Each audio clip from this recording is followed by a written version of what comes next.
Coucou à tous, j'espère que vous allez bien. On se retrouve pour une nouvelle guidance côté sentimental. On continue à décortiquer les énergies qui vont se présenter. Alors comme d'habitude, hein, c'est du collectif, donc ne le prenez pas comme une guidance personnelle, même si ça résonne beaucoup pour vous. Mais faites vraiment votre pioche, prenez un peu de recul sur tout ça, et puis servez-vous de ce qui vous est utile, de ce qui vous fait du bien tout simplement, et le reste, vous le poussez de côté, en sachant que la vie va vous ramener de toute façon les étapes dont vous avez besoin pour continuer à avancer, donc pas d'inquiétude pour ces choses-là.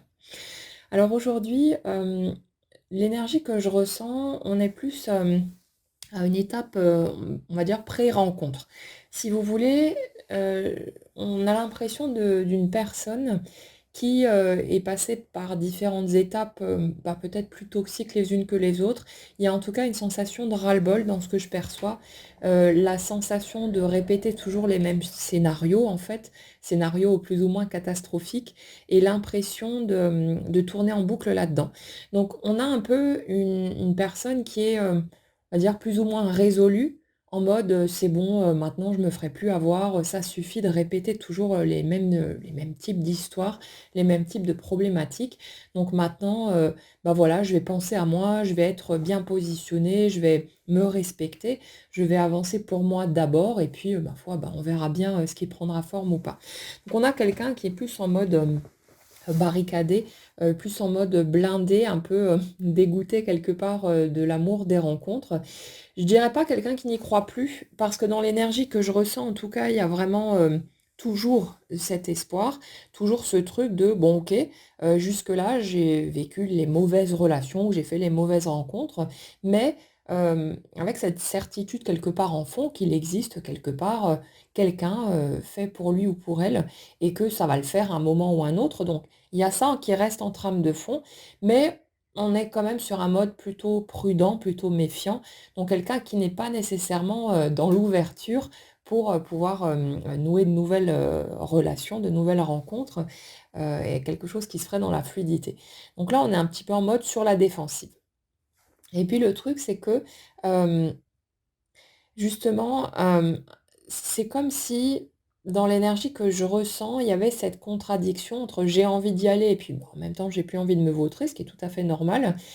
Et on a quelqu'un qui n'arrive pas à se positionner et le truc qui est, on va dire, magique dans la vie, c'est que quand nous, consciemment, on n'arrive pas à trancher, on n'arrive pas à se décider, c'est de toute façon notre énergie qui prend le relais, c'est toujours le cas et qui va, nous emmener en direction de ce qu'on veut le plus à ce moment-là et qui va créer quelque part les scènes, les situations, les rencontres qu'il nous faut pour pouvoir, continuer à cheminer, qu'on soit d'accord consciemment ou pas. Donc là, si vous voulez,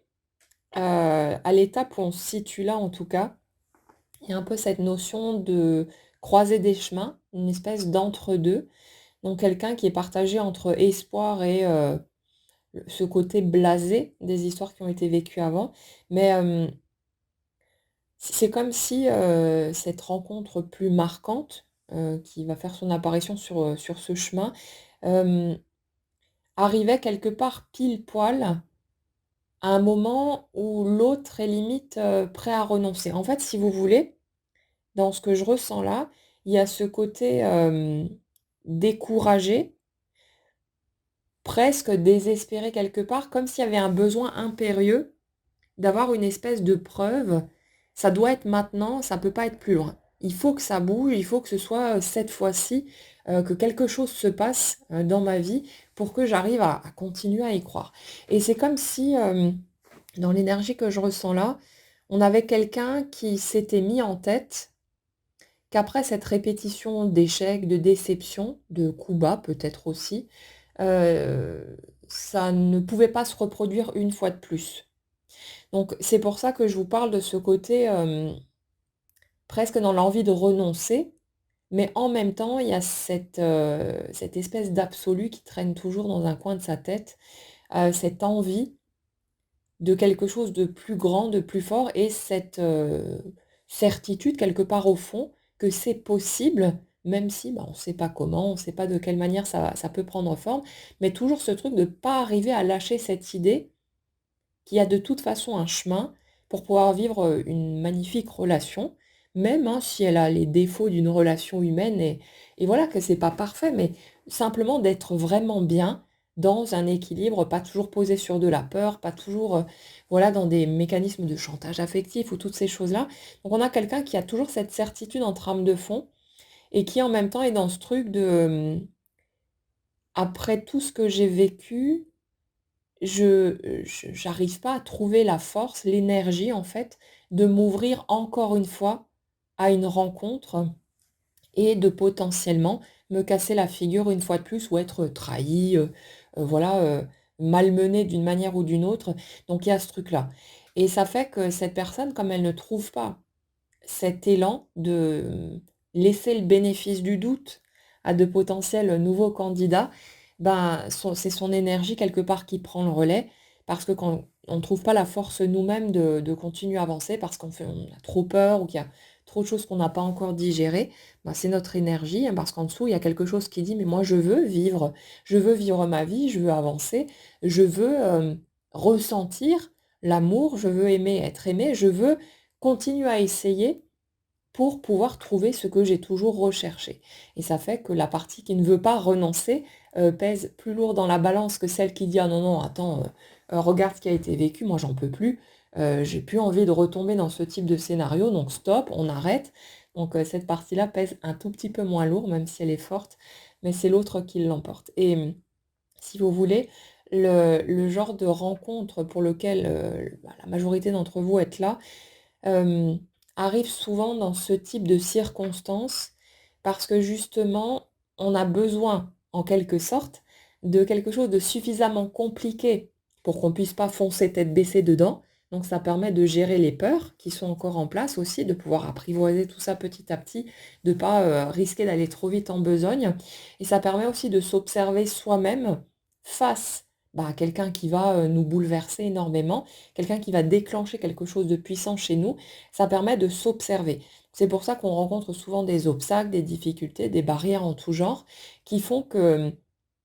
là où habituellement on aurait peut-être eu une voie libre pour foncer directement, se mettre en relation et expérimenter, et puis aller tout droit à la catastrophe, là en tout cas il y a des freins, et c'est des freins qui ne partent pas de l'extérieur, bien qu'ils soient manifestés à l'extérieur aussi, mais c'est bien le reflet de l'énergie qu'on porte et de notre besoin de temporiser, de freiner, d'avoir une sorte de garde-fou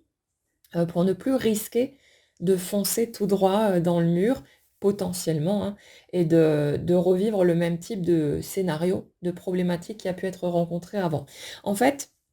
dans l'énergie que je ressens, on a, je dirais, un amoureux de l'amour ou une amoureuse, hein, de l'amour et quelqu'un qui, a ce point central, en fait, dans sa vie. Comme si les autres objectifs, envisageables pouvaient être intéressants, stimulants et tout ce que vous voulez, mais que le seul truc quelque part qui représente, le véritable Graal, bah, c'est l'amour finalement et ce besoin de ressentir.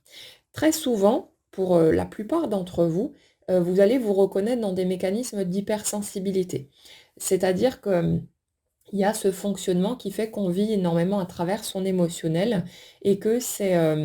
chercher à ressentir quelque chose, c'est ce qui se cache derrière tous les autres objectifs qu'on peut avoir. C'est pas l'expérimentation en elle-même comme une espèce de curiosité, vous savez, le scientifique qui veut voir, ce que ça donne d'un point de vue concret. La recherche primordiale qu'il y a derrière tout, c'est le fait de ressentir et c'est comme si dans l'énergie où on se situait là, il y avait vraiment quelque chose de très puissant au niveau des émotions, comme si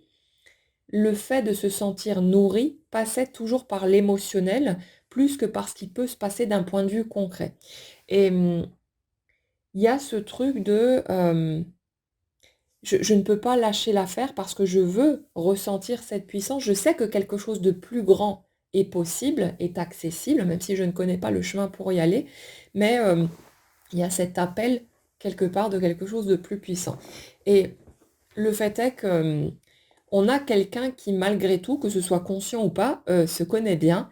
et si vous voulez, l'énergie que je ressens, c'est quelqu'un qui sait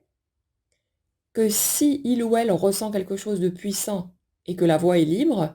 il y aura plus de bonnes résolutions, il y aura plus de freins. Ça va être, roue libre et on va foncer tout droit et potentiellement, bah, se reprendre la gamelle du siècle et en fait, C'est comme si la personne que je ressens là s'était observée dans ce type de fonctionnement, un certain nombre de fois, s'était vue, en fait, courir tout droit vers le désastre et reproduire encore et encore les mêmes, types de scénarios et on a quelqu'un qui se perçoit un petit peu comme, son propre ennemi. Pas forcément dans le sens de se taper dessus ou de se vouloir du mal, hein, c'est pas intentionnel évidemment, mais il y a ce côté, je sais très bien comment je suis. Je sais très bien que si je tombe amoureux ou amoureuse, que j'ai en face de moi quelqu'un qui va me déclencher quelque chose de fort chez moi, je ne pourrais pas me modérer, je ne pourrais pas faire autrement que de vouloir foncer tout droit et de vivre, intensément cette relation parce que, bah, ce type de situation déclenche de l'émotionnel et que vous savez, dans ce genre de cas de figure, même si on préfère évidemment, hein, vivre du positif et des belles choses, le fait est que de ne rien ressentir du tout est encore largement pire que de ressentir des choses douloureuses. Si vous observez un petit peu votre expérience, même si parfois, on a du mal à l'admettre, mais le fait est que, on ne se sent jamais autant vivant que quand on ressent une émotion puissante. Et le truc, c'est que très souvent, les émotions douloureuses, un profond chagrin ou quelque chose qui nous attrape aux tripes, on le ressent avec beaucoup plus de puissance que des émotions positives. Après, c'est souvent, posé sur notre système de croyance à ce moment-là, hein, qui est construit sur des barrières, sur de la peur, sur des mécanismes de défense. Donc quelque part, notre énergie a tendance à générer, des situations négatives plus que du positif et c'est pour ça aussi qu'on est quelque part habitué, à se nourrir par ce biais-là. Mais c'est pas pour autant, pour toute la vie, c'est pas pour autant qu'on reste coincé là-dedans. Les choses bougent et changent au fur et à mesure de toute façon, donc pas de panique, hein, si vous vous reconnaissez là-dedans. Mais il y a ça aussi et là, l'énergie que je ressens, ben, on a quelqu'un qui, je dirais, est addict quelque part à son émotionnel, qui cherche toujours cette intensité, cette puissance et qui, en étant justement dans cette connexion à la subtilité émotionnelle, ne peut pas, se contenter de petites miettes bien gentilles comme souvent les gens le font. Il y a beaucoup de gens qui vivent tranquillement une vie, voilà, une vie ordinaire avec ses hauts et ses bas évidemment, mais qui n'ont pas besoin, si vous voulez, d'avoir des montagnes russes au niveau émotionnel. Mais là, le type d'énergie sur lequel, je suis là, hem, on a quelqu'un qui a besoin de puissance, qui a besoin d'être secoué au niveau des émotions et le truc, c'est que, bah, on trouve beaucoup de nourriture de ce côté-là, dans, nos drames émotionnels, dans nos chagrins d'amour, dans toutes ces situations qui, viennent nous compliquer la vie et dont on ne veut pas, a priori en surface mais qui, mine de rien, nous permettent de nous sentir vivants et souvent plus vivants que jamais. Donc on a ici quelqu'un qui est dans cette quête de ressentir et qui, n'ayant peut-être pas trouvé encore à ce moment-là d'autres moyens de ressentir, des sensations fortes, il y en a qui se nourrissent avec, des films d'horreur, des jeux vidéo aussi, plein de choses qui vont les stimuler au niveau, stress, au niveau intensité. Ça peut arriver par toutes sortes de biais. Il y en a d'autres qui font, je sais pas, du saut en parachute, à l'élastique ou peu importe. Mais il y a d'autres moyens, si vous voulez, de générer, des émotions fortes. Mais là, on a quelqu'un qui, n'ayant peut-être pas trouvé d'autres sources de stimulation, a tendance à chercher cette stimulation dans, ses rapports avec les autres et aussi beaucoup dans, soit la rêverie, éveillée, soit les rêves la nuit ou ce genre de choses. Mais il y a un imaginaire très productif qui fait que, c'est comme si cette personne se servait énormément de son imagination pour générer de l'émotionnel. Vous savez, parfois on va imaginer des situations, dramatiques, des choses très douloureuses, pas pour se torturer gratuitement, mais parce que ça crée de la stimulation émotionnelle et que peut-être, à ce moment-là, on ne se sent pas suffisamment nourri, au niveau de nos émotions par rapport à ce qui se passe d'un point de vue concret et le fait est que tant que ça reste dans l'imaginaire, ben, il y a pas de danger parce que l'imaginaire, on en sort dès qu'on se déconnecte quelque part de notre projection. Donc, il y a un côté très sécurisant au fait de pouvoir, explorer ce terrain-là, de pouvoir ressentir des choses à travers notre imaginaire sans prendre de risques concrets, qui seraient beaucoup plus, dramatiques en matière de conséquences. Donc on a ça Ici, quelqu'un qui veut de la stimulation émotionnelle et en même temps qui, arrivé au stade sur lequel on est là, n'a plus envie de, d'utiliser les «outils» entre guillemets qui lui permettaient avant de ressentir de l'émotionnel, donc à savoir de nouvelles rencontres, de nouvelles relations. Donc on a quelqu'un qui se retrouve, ben, le cul entre 2 chaises, hein, à ne pas, pouvoir se positionner. Mais comme son énergie clairement réclame, de pouvoir trouver cette stimulation, mais aussi de pouvoir avancer dans sa vie, de pouvoir sortir des anciens mécanismes, bah, la vie étant obligée de nous donner en permanence ce qu'on réclame au niveau énergétique, elle va fournir les situations et là ça passe par une rencontre, perturbante. Dans un sens positif, dans un premier temps. Hem Et on a l'impression, si vous voulez, de quelqu'un qui, se positionne avec une sorte de retrait dans un premier temps, en tout cas de recul et qui est en mode, plutôt, observation. Hem, Comme si cette personne cherchait, à comprendre pourquoi est-ce que l'autre, provoque ces espèces de déclics? Pourquoi est-ce qu'il y a ce côté intrigant? Et justement, en fait, si vous voulez, dans le, scénario, sur lequel je suis là, j'ai pas forcément l'impression qu'il s'agisse d'un coup de foudre ou quelque chose de radical. On a l'impression que dans un premier temps, c'est quelque chose de plus modéré, comme si les circonstances ou la situation, le contexte faisait qu'il y avait ce côté, tiens, je ressens quelque chose, une sorte d'attirance, l'autre m'intrigue, l'autre j'ai envie d'en savoir plus sur cette personne et en même temps, sans pour autant tomber dans le cliché du coup de foudre et «Oh mon Dieu», voilà, on a envie de foncer tout droit et de courir dessus. Donc il y a ce côté un peu là, un peu plus lent dans un premier temps et en même temps c'est marrant parce que, j'ai l'impression de quelqu'un qui, malgré sa retenue, sa réticence, hem, c'est comme si l'énergie de l'autre, sa façon d'être, ce que l'autre peut exprimer, concrètement, heu, créait une sorte de, presque d'élan magnétique. Comme si, si vous voulez, la 1re personne, que j'ai décrite ici, était là en mode: «Non, non, allez, on y va tout doux, hein, on freine des 2 pieds, on regarde de loin, on observe, on voit ce qui se passe». Mais en même temps, c'est comme si on avait quelqu'un qui, plus cette personne va observer l'autre en face, plus, cette personne va se sentir comme magnétiquement attirée, si vous voulez, par l'autre. Et ça, en fait, c'est rigolo, toujours à observer d'un point de vue énergétique, parce que l'autre en face est dans le même type de positionnement. Sauf que dans les schémas sur lesquels je suis là, on en a un des 2, si vous voulez, qui est plus, conscient, je dirais, de ce qui se passe pour lui ou pour elle, alors que l'autre en face va être plus dans une sorte de, presque de réaction instinctive, si vous voulez, où c'est pas forcément cogité. On cherche pas à tout décortiquer, analyser, donc là, c'est sans doute plutôt la deuxième énergie qu'on a d'habitude et celle que j'ai décrite, tout du long ici, on serait plus sur la première où là, il y a ce côté très, je décortique tout. Je regarde tout à la loupe, je cherche à comprendre ce que je ressens et ce qui se passe d'un point de vue concret et pourquoi c'est comme ci et pourquoi c'est comme ça. En fait, ce sont des mécanismes qu'on développe,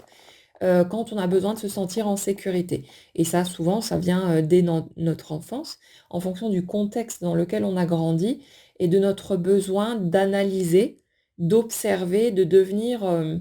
pointilleux sur les détails pour tenter d'anticiper les potentielles réactions négatives qu'on pourrait, devoir accueillir à l'extérieur de nous. Donc on a, une espèce de, d'hypervigilance, là où la deuxième énergie, a pu développer un peu plus des mécanismes, alors je vais dire d'agressivité, mais ça ne veut pas dire qu'on a une personne qui est, néfaste ou quoi que ce soit, mais les moyens de défense des 2 côtés sont différents. Comme si un des 2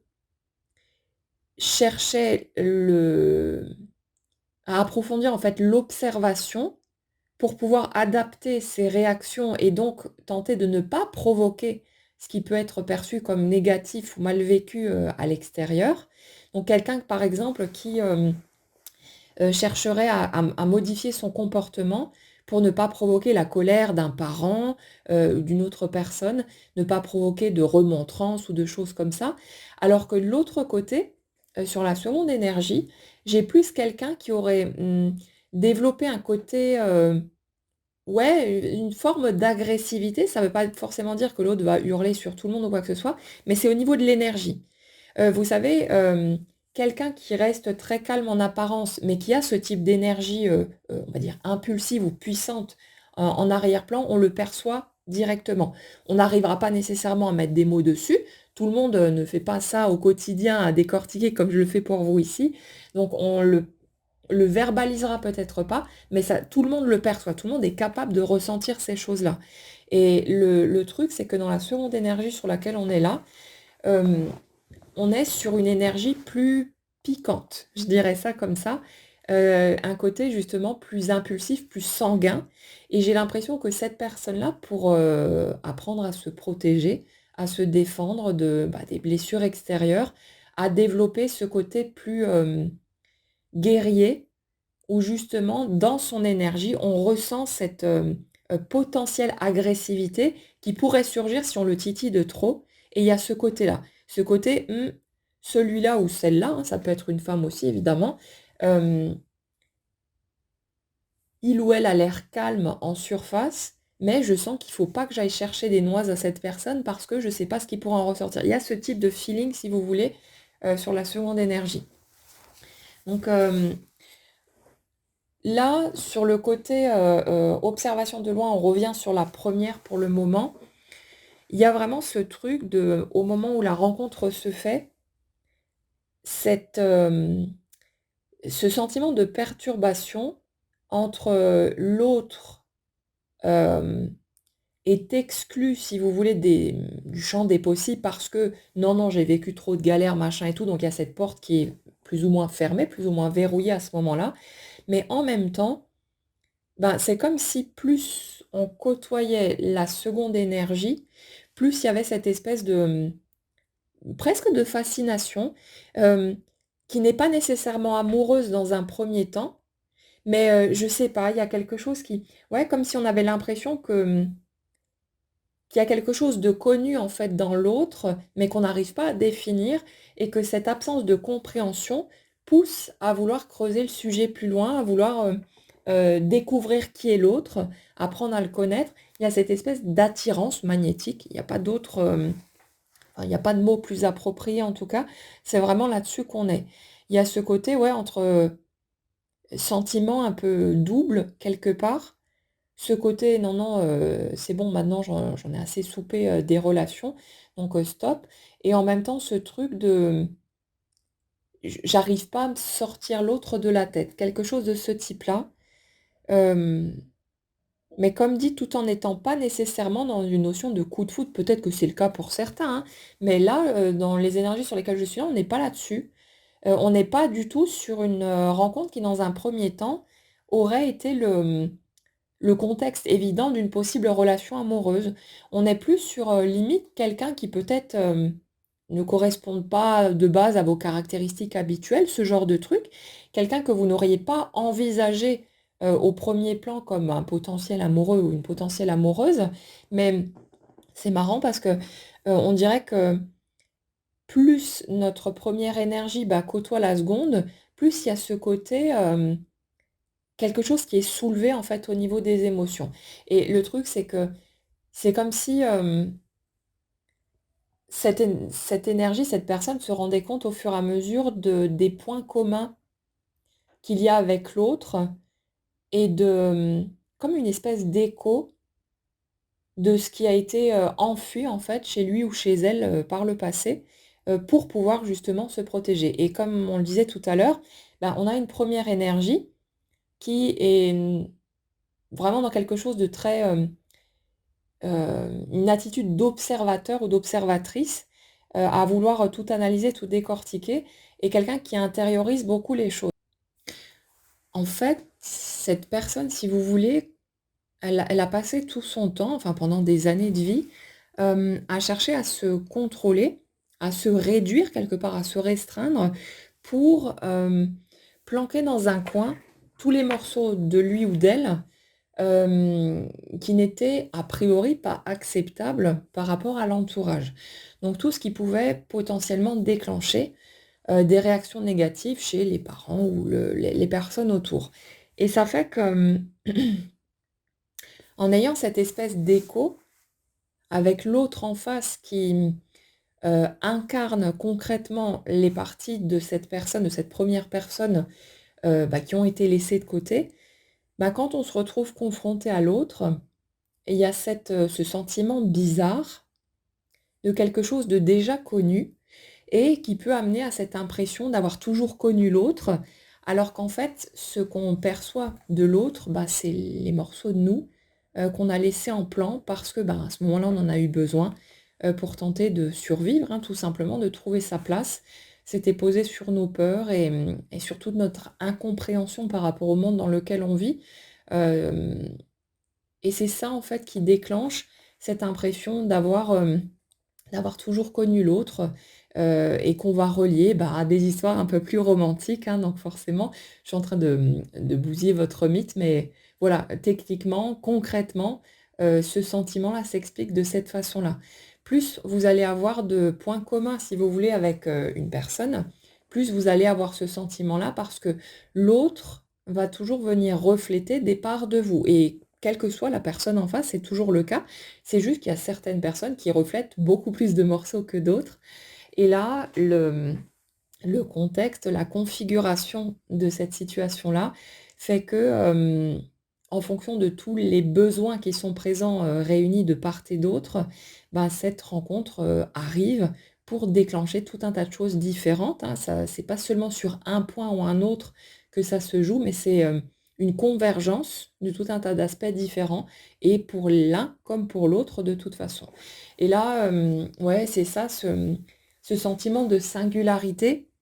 ce sentiment, peut-être de jamais avoir ressenti ça non plus, c'est ce mélange quelque part de tout un tas de sentiments confus parce que, l'autre forcément,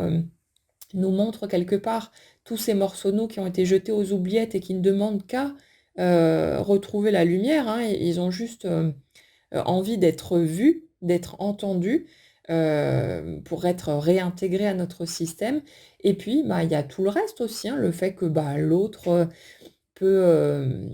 comment dire? Finalement vous plaire, même s'il il ou elle ne correspond pas à vos critères habituels, vous pouvez lui découvrir tout un tas d'aspects que vous allez adorer, qui vont, voilà, provoquer quelque chose chez vous et il y a tout ce mélange qui fait que, on arrive avec une personne, 2 personnes d'ailleurs, parce que l'autre, en face, c'est un peu la même chose,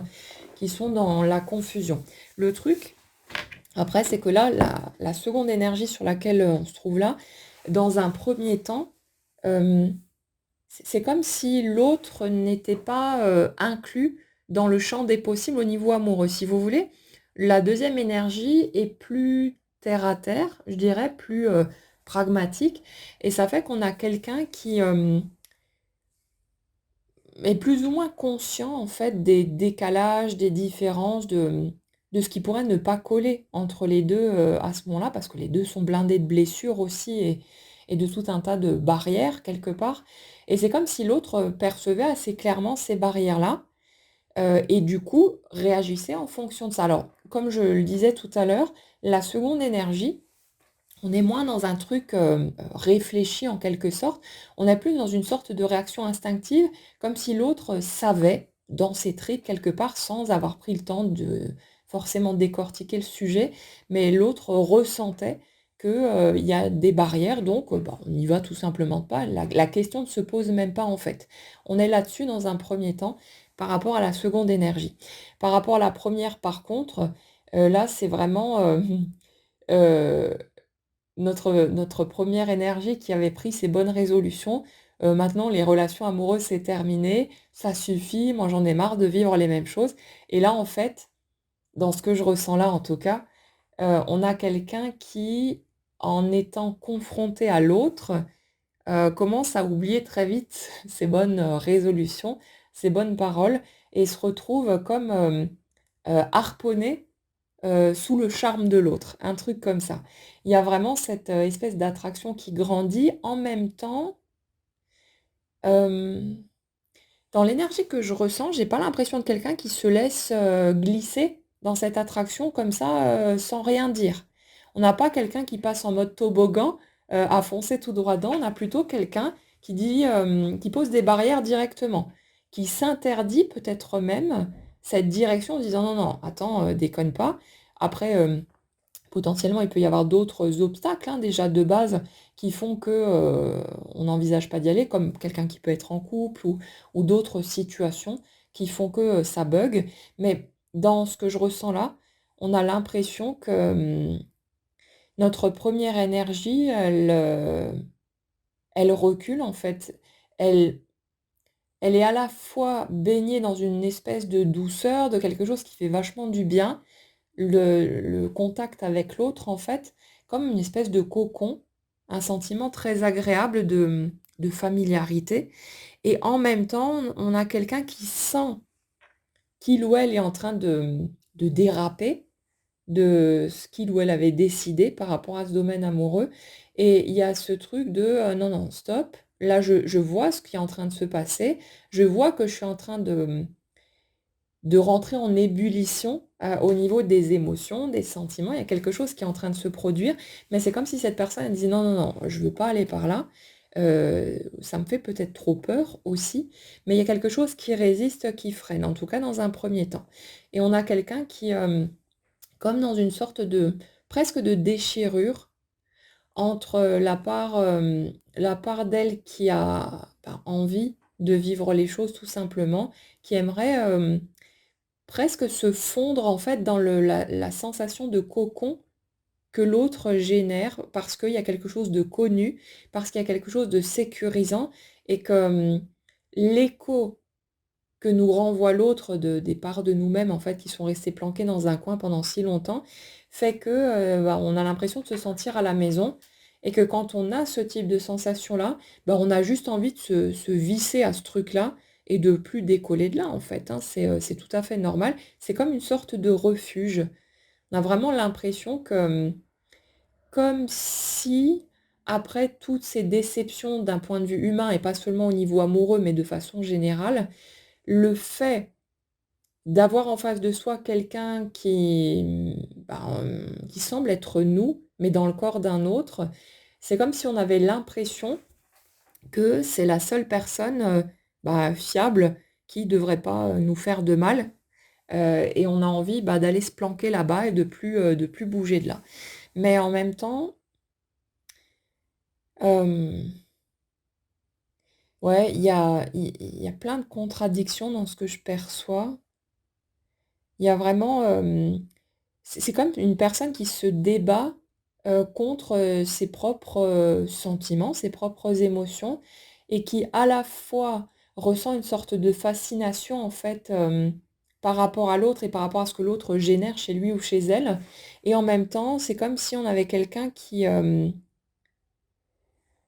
savait plus ou moins, consciemment où ça risquait de mener, par quoi il allait falloir, passer aussi. Il y a une forme de conscience, même s'il y a pas forcément de forme claire qui est posée dessus, mais on a, quelqu'un qui résiste beaucoup et qui a très peur en fait ah oui, c'est une histoire de contrôle en fait que je ressens en dessous. Si vous voulez, notre première énergie, hem c'est quelqu'un qui a été énormément dans le contrôle et sans doute très tôt dans sa vie. On a vraiment quelqu'un qui a appris justement à se modérer, comme on le disait tout à l'heure, à adapter ses comportements, sa façon d'être, ses paroles, même son émotionnel, qui a appris à enfermer tout ça dans une boîte pour tenter de ne pas provoquer de réactions négatives autour de lui ou d'elle. Et ça fait que, dans une situation comme celle-ci, quand il y a une rencontre, qui est bouleversante, qui prend forme, là, le contrôle, on peut l'oublier parce qu'en fait, on ne peut absolument pas contrôler ce qu'on ressent. On peut, si on peut tenter de forcer le passage, mais ça demande une sorte de tension permanente et le truc, c'est que quand on ressent quelque chose de très puissant, on a beau essayer de le retenir, c'est juste pas possible en fait. On peut pas tenir, sur le long terme de cette façon-là. Et là, j'ai l'impression que dans cette situation, le, ce qui est venu déclencher cette rencontre est tellement fort, justement par rapport à cette reconnaissance aussi de soi dans l'autre et tous les aspects qui se mélangent, que là, c'est juste pas possible de tenir. Donc on a quelqu'un qui dans un premier temps va résister, va lutter, mais en même temps, j'ai l'impression que plus ça va, plus cette personne, elle sent le bouillonnement intérieur, elle sent que ça déborde de tous les côtés, elle sent qu'elle n'arrive plus à garder son cap en fait, et à un moment donné, bah, on a l'impression que cette personne, elle va juste accepter de se laisser glisser là-dedans, de reconnaître ce qu'elle ressent, d'arrêter de faire comme si ça n'existait pas, peut-être même pour garder la face devant l'autre, hein, pour ne pas dire les choses ou pour ne pas se mettre dans une situation délicate ou quoi que ce soit. Mais j'ai l'impression qu'on a quelqu'un qui, à un moment donné, va se laisser glisser là-dedans parce que ça fait tellement de bien, en fait, de ressentir les choses aussi pleinement. Et, et c'est comme si, quand,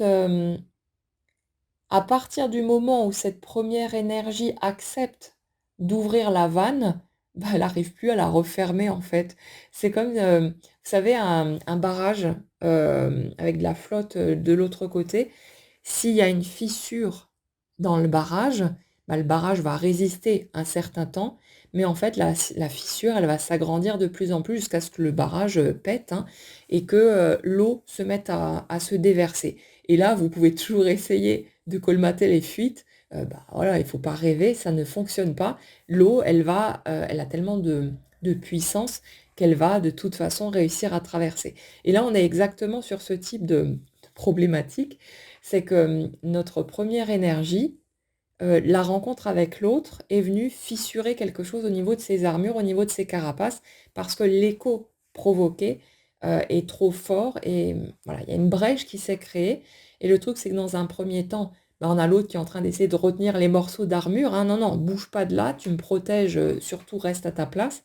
Mais à un moment donné, il y a tellement de morceaux qui ont commencé à craqueler que c'est plus possible de pouvoir tous les tenir. On peut mettre du scotch, on peut faire ce qu'on veut, mais au bout d'un moment, ça va craquer de toute façon parce que la pression exercée par ce qui se passe à l'intérieur, le flot émotionnel, est beaucoup trop forte et qu'à un moment donné, ça va commencer à se déverser. Et c'est comme si notre première énergie avait fini quelque part par céder à ce flot émotionnel parce que c'est sa nature véritable en fait. C'est là-dedans qu'il ou elle a toujours baigné, mais cette personne, si vous voulez, elle a dû se retenir, se restreindre au niveau de cette expression émotionnelle à cause du système extérieur, à cause de ses peurs, à cause de, voilà, de ce qui a été vécu de douloureux autour. Et ça fait qu'on a quelqu'un qui s'est toujours coupé de sa nature véritable, ou en tout cas qui l'a vraiment bridé énormément. Et on ne peut pas être heureux si on ne laisse pas notre nature spontanée s'exprimer. Ce qui nous rend le plus heureux dans la vie, c'est pas les objectifs qu'on va atteindre, c'est pas ce qui compose concrètement notre vie, mais c'est le fait d'être vraiment aligné, si vous voulez, sur qui on est spontanément, de pouvoir être soi-même, de pouvoir être libre de s'exprimer naturellement sans qu'il y ait plus de réflexion, de calcul. Est-ce que je peux dire ça? Est-ce que je peux faire ça? Sans qu'il y ait plus cette peur qui nous freine tout le temps dans nos élans naturels. Et le truc, c'est que cette rencontre, ayant réussi à fissurer le barrage et à faire en sorte qu'à un moment donné, il explose, ben, ça fait qu'on a notre première énergie qui se retrouve quelque part presque au pied du mur, à se retrouver confrontée à son flot émotionnel qui n'est plus contrôlable. Et c'est comme si ça lui permettait d'aller retoucher ce que ça fait de laisser ses émotions s'exprimer librement. Et bien sûr que dans un premier temps, ça fait très très peur, parce que ben, forcément ça fait écho à tout un tas de blessures plus anciennes, euh, quelle que soit la forme, hein, que ça ait pu être, que ça a été de la violence physique, de la violence psychologique ou peu importe, le sentiment d'être rejeté, toutes ces choses-là. Et c'est compliqué de juste se réjouir en fait de baigner dans ses émotions parce que ça vient soulever de grosses douleurs, des choses très difficiles à encaisser et qu'il va falloir digérer et que bah, cette relation, elle va aussi venir appuyer sur les plaies qui ne sont pas cicatrisées pour qu'on ait la possibilité de guérir tout ça. Mais on est là-dessus quelque part sur ce barrage qui cède dans un premier temps et ça provoque un sentiment de libération extrême, comme si on avait envie de se rouler dedans, tellement ça fait du bien de retrouver cette nature véritable. Et en même temps, bah forcément, en même temps, il y a de grosses peurs et de grosses souffrances qui sont soulevées et qui font que c'est un bouleversement total, qu'on ne comprend pas nécessairement ce qui se passe non plus. C'est pour ça que souvent, on se tourne vers toutes sortes de systèmes de croyances, on essaye de coller des étiquettes pour tenter de comprendre, parce qu'à chaque fois qu'on part dans notre mental pour essayer de comprendre ce qui se passe, c'est une manière de détourner notre attention de nos émotions et de tenter d'atténuer la charge émotionnelle et ce truc qui nous fait peur parce que c'est pas apprivoisé à ce moment-là. Mais tout le chemin qui se fait finalement derrière nous permet petit à petit de rencontrer, de re-rencontrer ce système émotionnel à un moment de notre vie où on est suffisamment solide pour pouvoir cette fois-ci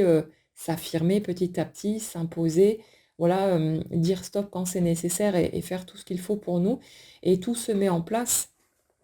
pour nous permettre d'aller par là de toute façon, mais c'est pas une mince affaire. Et c'est vrai que ça apparaît souvent un peu comme un parcours du combattant, sacré rassemblement d'épreuves, mais qui en valent la peine parce que ça nous permet d'aller renouer avec notre nature véritable aussi. Et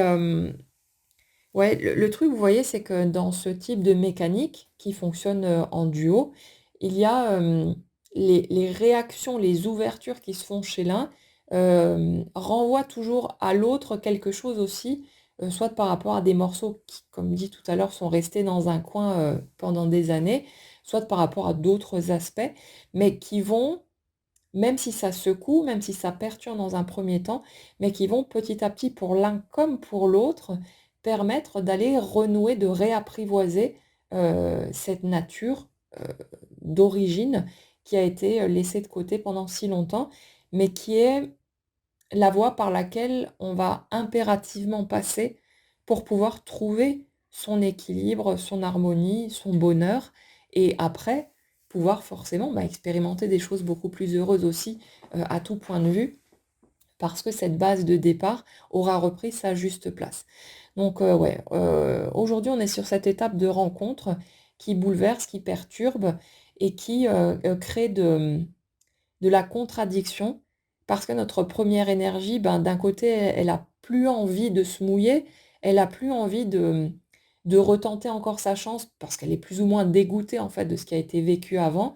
plus ou moins à se dire oui mais c'est toujours la même chose, donc à quoi ça sert? Et en même temps, quand cette rencontre prend forme, il y a une attirance quelque part tellement forte, une sorte de fascination par rapport à l'autre, qui fait qu'on ne peut pas ne pas y aller, qu'on ne peut pas ne pas chercher à avancer par là. Et c'est pareil des deux côtés de toute façon. Il y a ce côté un peu mystérieux, un peu particulier, qu'on n'a pas nécessairement ressenti dans d'autres circonstances.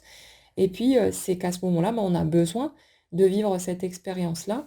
pour pouvoir passer l'étape suivante dans notre cheminement. Parce que les rencontres lambda, on va dire, hein, sans dévaloriser qui que ce soit, mais les rencontres qui provoquent simplement des choses ordinaires chez nous, ne serait pas en mesure de provoquer tout ce qui vient derrière, parce que justement, on est tellement blasé, tellement blindé à ce moment-là, que on ne se laisse plus atteindre, on ne se laisse plus toucher par une simple petite rencontre banale, comme on en a pu en vivre tellement d'autres avant. Et donc, on a besoin de l'artillerie lourde, et ce type de rencontre est parfaite pour ça, parce que l'autre est un tel miroir, parce que l'autre déclenche des choses tellement, vient toucher quelque chose de tellement profond, comme un écho de qui on a été, de ce qu'on a laissé tomber de nous, en fait, pendant longtemps, qu'on ne peut pas ne pas focaliser notre attention là-dessus et ne pas vouloir poursuivre pour finalement vivre toutes les étapes qui vont suivre et aller à sa propre rencontre pour guérir, pour soigner nos plaies et pouvoir vivre enfin le genre de vie qu'on a réellement envie de vivre, pouvoir être soi-même à nouveau après tout ce temps et pouvoir laisser cette joie déborder quand ce sera le moment. On va s'arrêter sur cette première étape, sur ce début de rencontre pour aujourd'hui. J'espère qu'il y aura peut-être des choses qui vous permettront de mieux comprendre ce que vous pouvez ressentir peut-être même en ce moment, ce que vous avez déjà vécu. Et puis on va continuer au fil des guidances à décortiquer, à revenir sur des morceaux qu'on avait déjà abordés sans doute par le passé aussi. mais à essayer de creuser tout ça, peut-être l'amener d'une façon différente qui permettra, voilà, de créer d'autres compréhensions et puis, continuer simplement à piocher ce qui vous sert, ce qui vous fait du bien, tant qu'à faire et le reste, c'est la vie qui s'en occupera de toute façon. Passez une excellente journée, prenez bien soin de vous et on se retrouve très vite.